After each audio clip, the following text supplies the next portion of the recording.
Assalamualaikum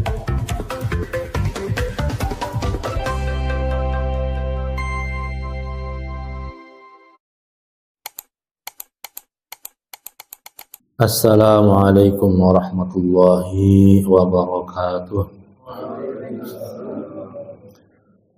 Bismillah, alhamdulillah, salatu wassalamu ala rasulillah Sayyidina wa maulana Muhammad ibn Abdullah wa ala alihi wa sahbihi wa man walah wa la hawla wa la quwwata illa billah. Amma ba'du, fa ya ayyuhal muslimun wal muslimat, usikum wa nafsi bitaqwallah faqad fazal muttaqun. Hadratil muhtaramun akram, jamaah yang dirahmati Allah Subhanahu wa taala. Mari kita sama-sama memperbanyak syukur kita pada Allah Subhanahu wa taala yang selalu istiqomah, yang senantiasa melimpahkan rahmat dan nikmat yang pada kita semua sehingga kita bisa istiqomah. Mudah-mudahan tetap istiqomah sampai menjadi husnul khatimah. Bismillahirrahmanirrahim. Hadirin, bahwasanya setelah kita dianjurkan untuk memperbarui taubat kita, kemudian istiqomah, dawam beristighfar, ditambah dengan memperbanyak Ismullahil Azam, yaitu la ilaha illallah, la ilaha illa anta subhanaka inni kuntu minadh dhalimin.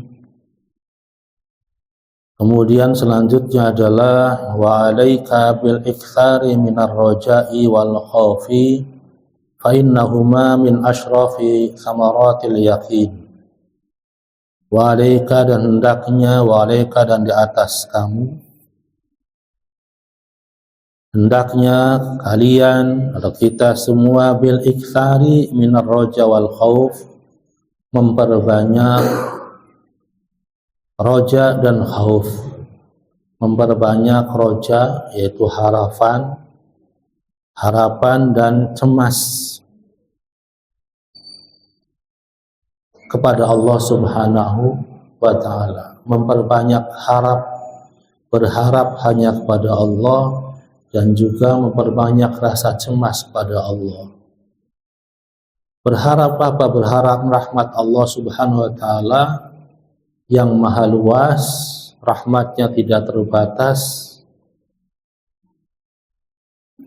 Juga harus merasa cemas, merasa takut kepada Allah terhadap siksa-siksanya yang luar biasa pedihnya.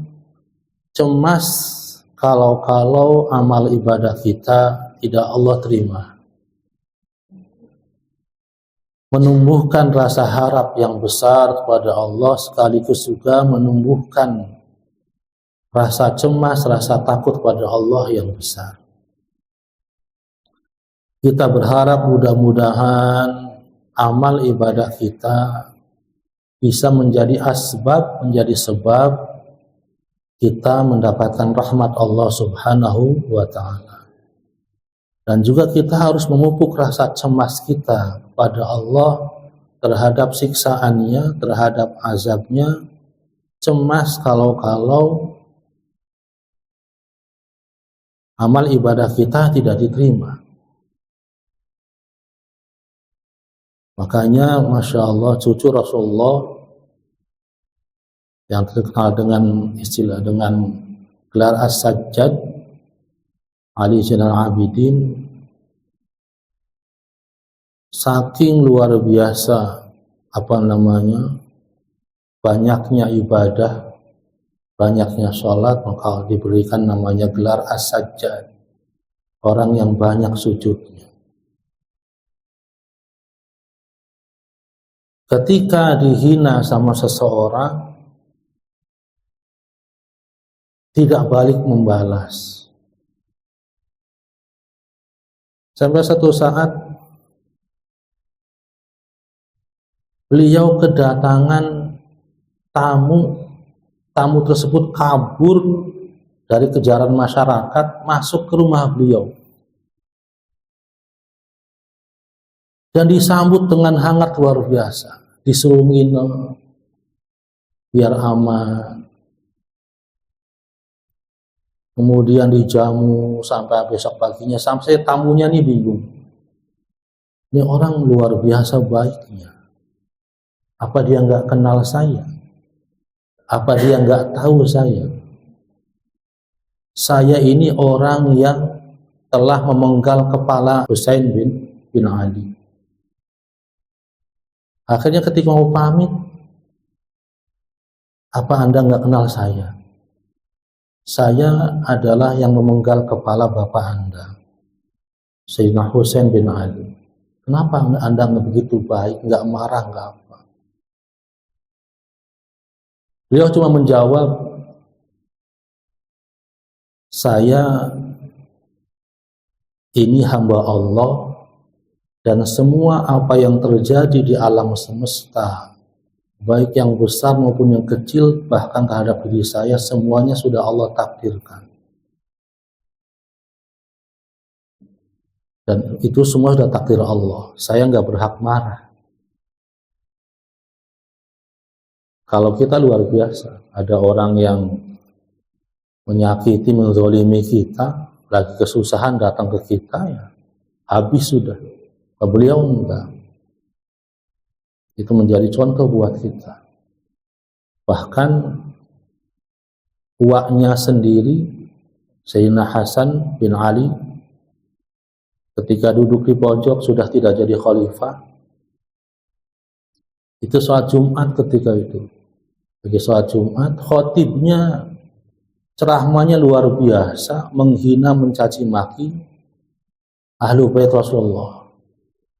Isinya ceramahnya itu khotibnya mencaci maki, menghina cucu-cucu Nabi, termasuk Sayyidina Hasan bin Ali bin Thalib. Akhirnya anaknya nyamperin, selesai sholat Jumat, nyamperin, Abah nggak dengar tadi khotibnya ceramahnya bagaimana? Iya, dengar. Abi nggak marah, nggak balas menghina. Saya ini namanya Hasan. Hasan itu artinya bagus. Maka nggak pantas saya yang bernama Hasan mengeluarkan kata-kata yang nggak bagus. Tidak layak membalas hinaan tersebut. Biarkan buat mereka.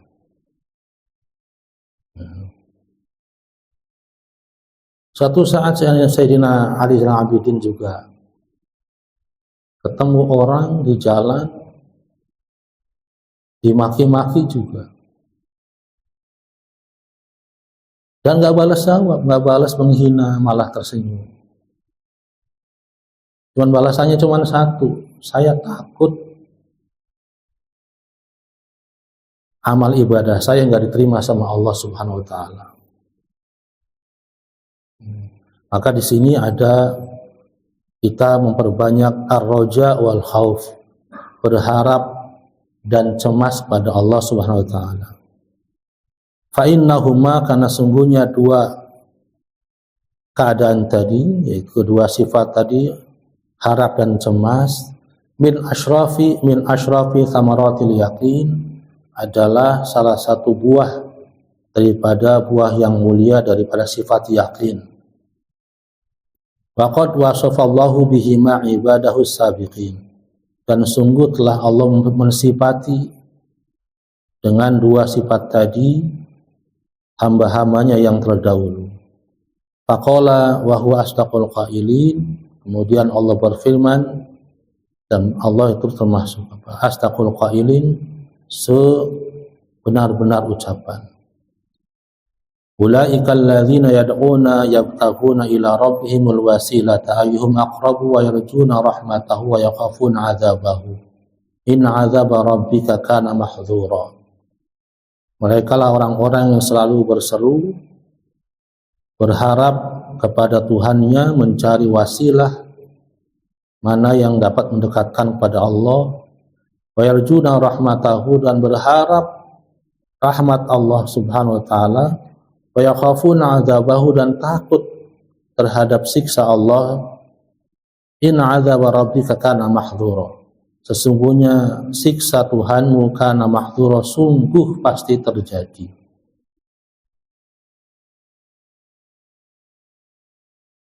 Wa qala Rasulullah sallallahu alaihi wasallam, qala Allah Ta'ala, Rasulullah SAW bersabda, Allah berfirman, ini hadis qudsi, ana inda dhanni abdi bi falyadhunnu bi ma syaa. Allah berfirman, saya itu sesuai bagaimana prasangka hamba saya terhadap saya. Falyadhunnu bi ma syaa, maka terserah bagaimana hamba saya berprasangka pada saya. Maka ini hadis qudsi mewajibkan kita untuk selalu husnudzon kepada Allah Subhanahu wa Ta'ala, berbaik sangka terhadap apapun yang terjadi dalam kehidupan kita. Namun luar biasa untuk berbaik sangka kepada Allah itu, karena dalam diri kita ini ada unsur hawa nafsu, dan apabila akal kita dan ilmu kita kurang, kita dikuasai hawa nafsu, yang ada adalah muncul suudzon pada Allah terhadap apa yang menimpa, yang terjadi pada diri kita. Dan itu susah. Maka kita harus belajar, ngaji lagi. Sehingga akhirnya dengan ngaji tersebut kita tahu bisa memunculkan husnudzon pada Allah selalu. Bahwa apapun yang terjadi kepada kita, pasti yang Allah berikan adalah yang terbaik. Cuman kita nggak tahu. Cuman ya susahnya luar biasa untuk menata hati kita supaya husnudzon sama Allah. Sehingga akhirnya apapun yang Allah takdirkan kepada kita pasti yang terbaik. Sehingga tidak ada takdir yang buruk. Baik terhadap diri kita apapun terhadap negara kita. Mudah-mudahan kita semuanya bisa Allah berikan taufik supaya mudah untuk husnudzon pada Allah dan terhadap sesama makhluknya. Dan kita bisa mendoakan yang lain, mudah-mudahan negara kita menjadi negara yang makmur, yang sejahtera, yang bersih daripada kezaliman. Kalau kita luar biasa berdoa kemudian gak dikabul-kabul, ya ingat saja doa Nabi Musa alaihissalam. Doanya itu 40 tahun baru Allah kabul. Kita baru seminggu, baru sebulan, maka tetap aja terus berdoa. Sama ketika doa Nabiullah Zakaria alaihissalam. Nabiullah Zakaria alaihissalam itu berdoa supaya pengen dikasih keturunan. Rabbila tadani faddan wa anta khairul warithin. Ya Allah, jangan biarkan saya nggak punya keturunan. Semenjak beliau menikah, terus berdoa sampai aki-aki, baru Allah kabul.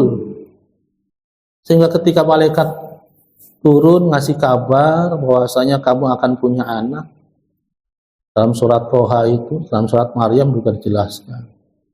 Ya Allah, bagaimana mungkin saya punya anak? Sementara rambut saya wasta'ala ra'si syaiba. Kepala saya menyala karena banyak ubannya, saking sudah tuanya.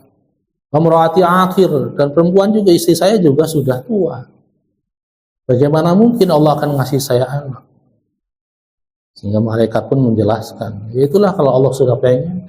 Ternyata dikabulnya ketika sudah, katakanlah orang dokter bilang udah menopause lah, sudah nggak mungkin. Tapi kalau Allah pengen ya sudah. Maka lahirlah Nabi Yahya.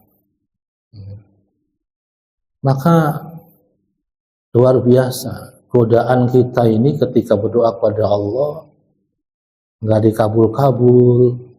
Ya dua, hawa nafsu dengan setan. Ayo terus bisiki.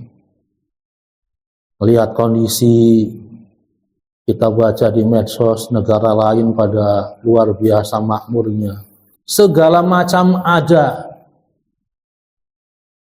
Ya kita berdoa saja kepada Allah, mudah-mudahan ada pemimpin yang bisa mengantarkan rakyatnya sehingga sejahtera dan beribadah pada Allah SWT.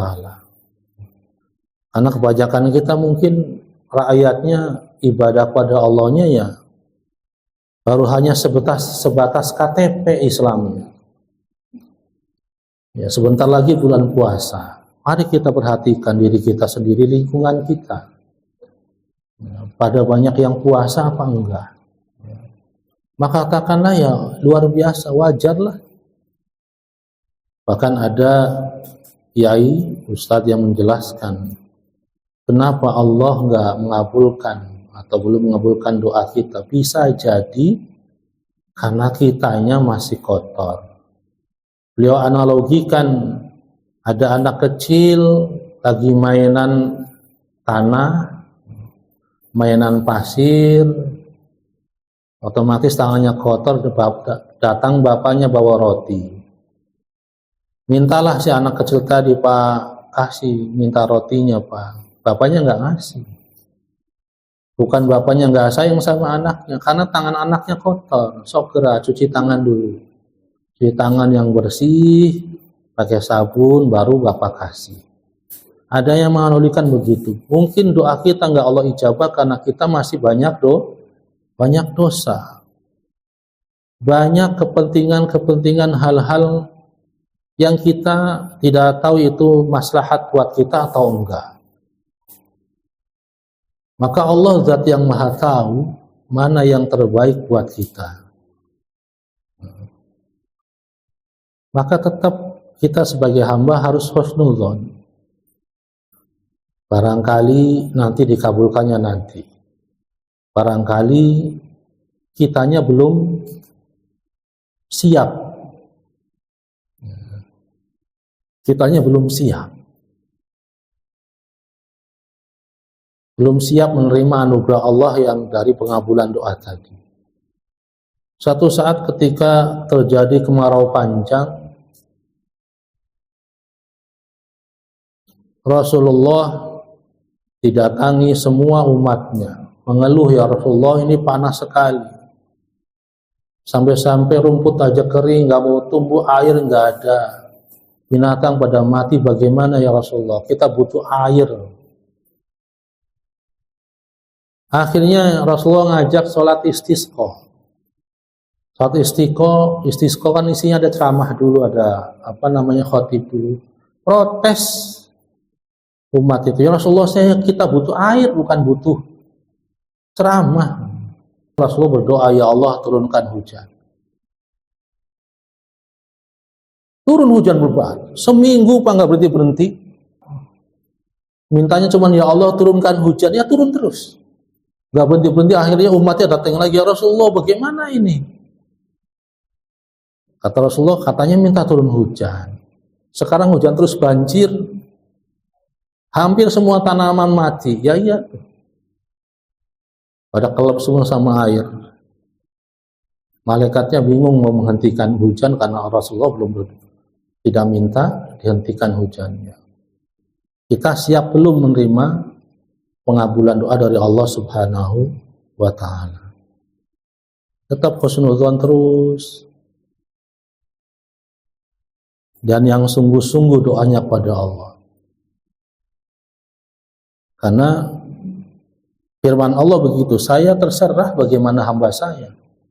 Kalau doa nggak dikabul-kabul, bilangnya Allah pelit, ya pelit jadinya. Maka ini pelajaran untuk kita supaya tetap terus belajar husnuzon pada Allah. Husnuzon pada Allah, berbaik sangka terus. Jangan-jangan belum dikabul karena masih banyak dosa. Terus istighfar. Mendidik kita supaya tetap sabar. Bagaimana sabarnya Nabi Zakaria alaihissalam.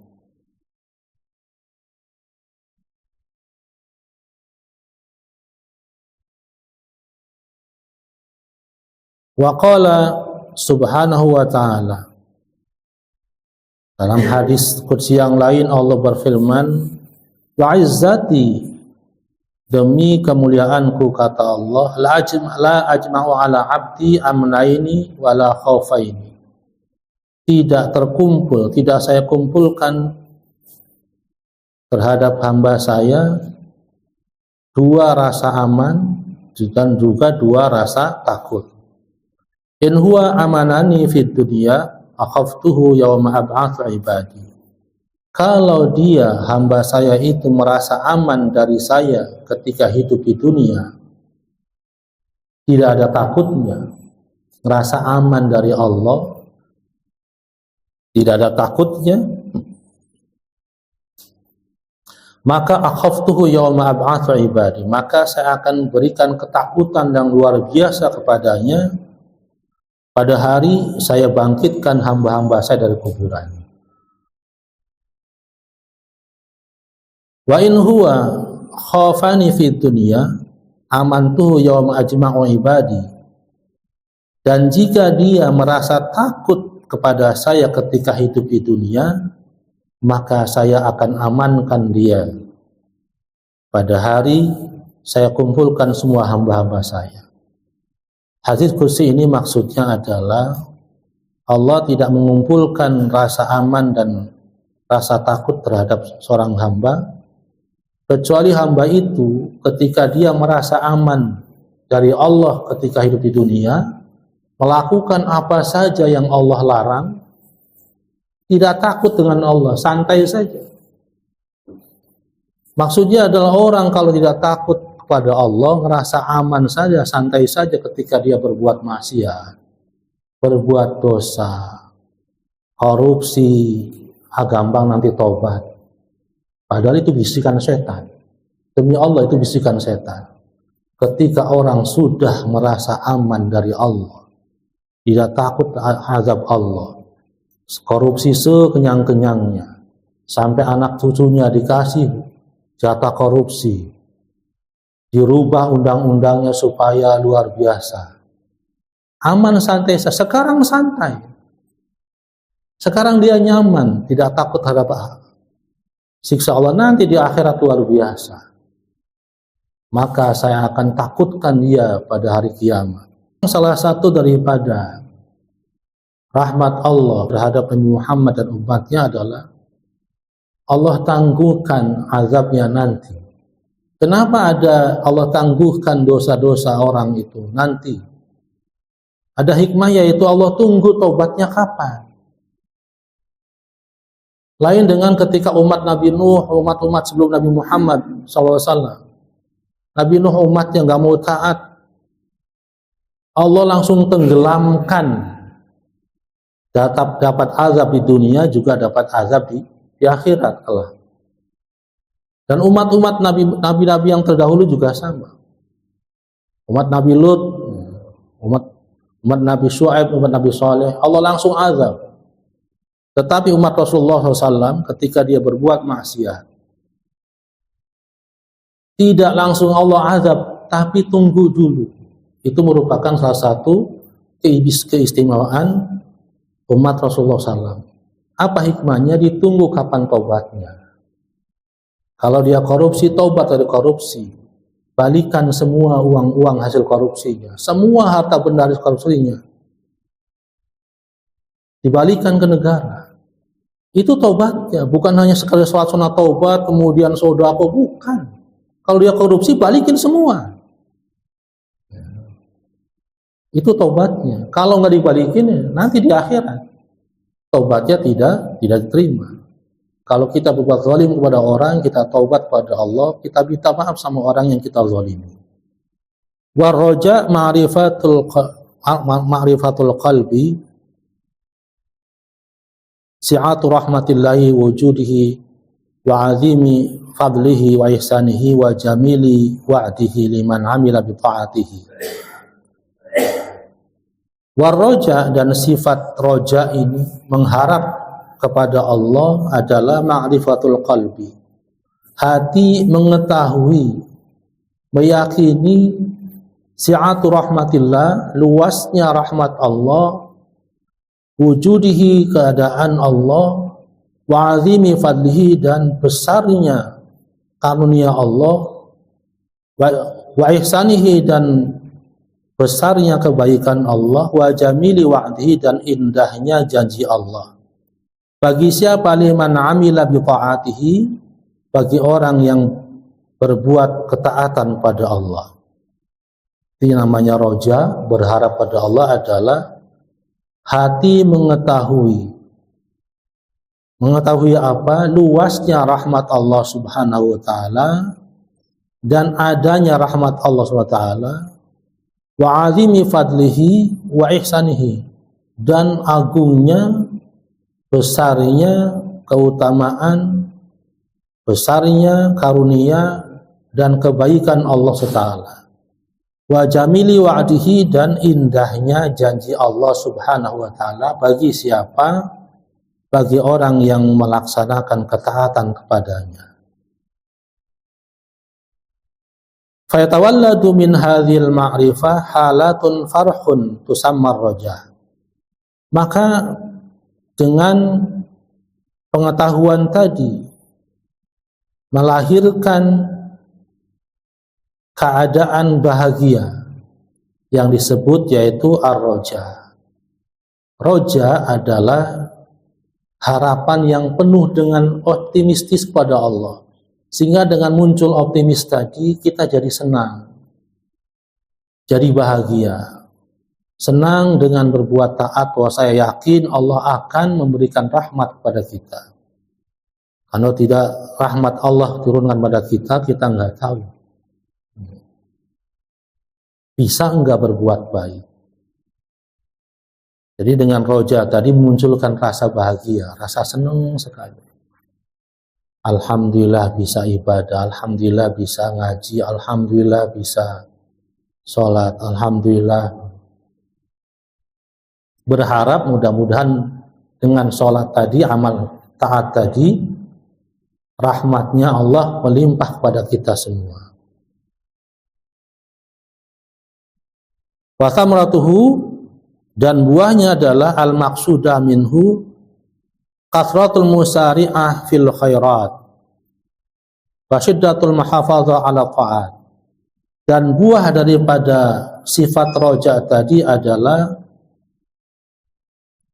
banyak bersegera dalam berbuat kebaikan, wa syiddatul muhafazah ala ta'at, dan menjaga benar-benar ketaatan kepada Allah SWT.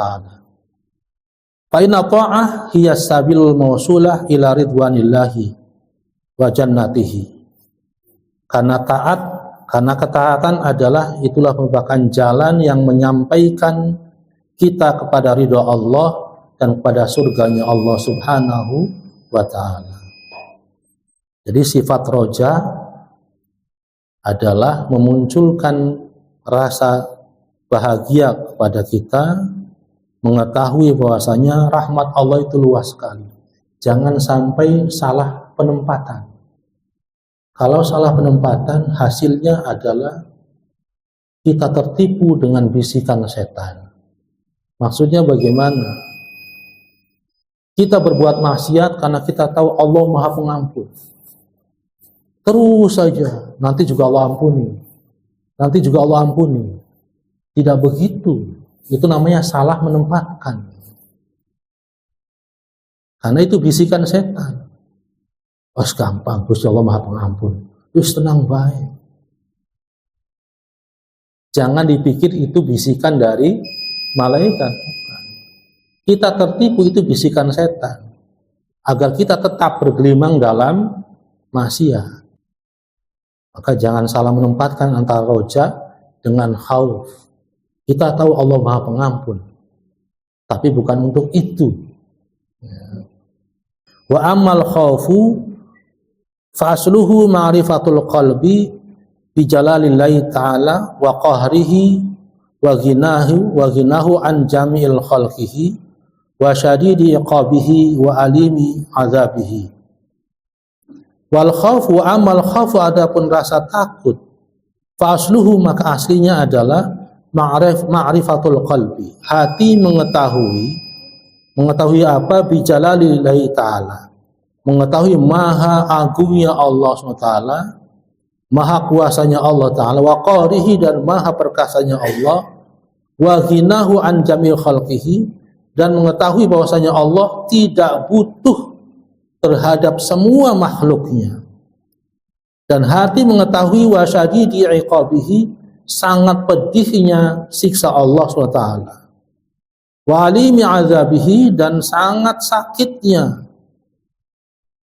hukuman Allah SWT.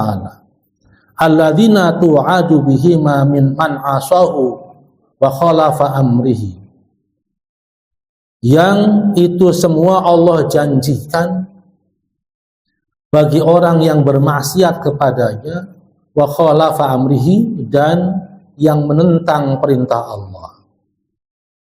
Fayatawalladu min hadhil ma'rifah halatun wajilun tusammal khawf. Maka dari pengetahuan ini lahirlah satu keadaan yang sangat menakutkan, tusamma al-khawf, yang disebut sebagai khauf, rasa takut pada Allah, yaitu mengetahui, hati kita mengetahui bahwasanya Allah Maha Agung, Maha Perkasa, dan Allah Maha Kuasa. Allah tidak butuh makhluknya, dan mengetahui bahwasanya Allah, siksa Allah itu sangat pedih. Digambarkan ketika Isra Mi'raj, Rasulullah melihat ada satu kaum yang lidahnya digunting terus, panjang tubuh digunting lagi sambil teriak-teriak minta tolong. Bukan dirinya yang menggunting, ada malaikat yang guntingin, jebret, gunting lagi, terus keluar lagi lidahnya, gunting lagi. Dibakar sama Allah, gosong kulitnya, tumbuh lagi. Di surat Ibrahim itu ada, kullama nadidat juluduhum jaddalna juludan ghairuha liyadzuqul azab. Ketika kulitnya sudah matang, badalna juludan ghairuha, Allah ganti lagi kulitnya, tumbuhkan lagi kulit yang baru lagi. Liyadzuqul azab, supaya mereka merasakan siksa Allah itu benar-benar pedih. Dan itu bagi siapa? Man asahu, bagi orang yang bermaksiat kepadanya. Wa khalafa amrihi, dan menentang perintahnya. Disuruh sholat nggak mau sholat, disuruh puasa nggak mau puasa. Lalu pengennya apa? Berarti orang tadi pengennya mendapatkan siksa Allah Subhanahu wa Ta'ala.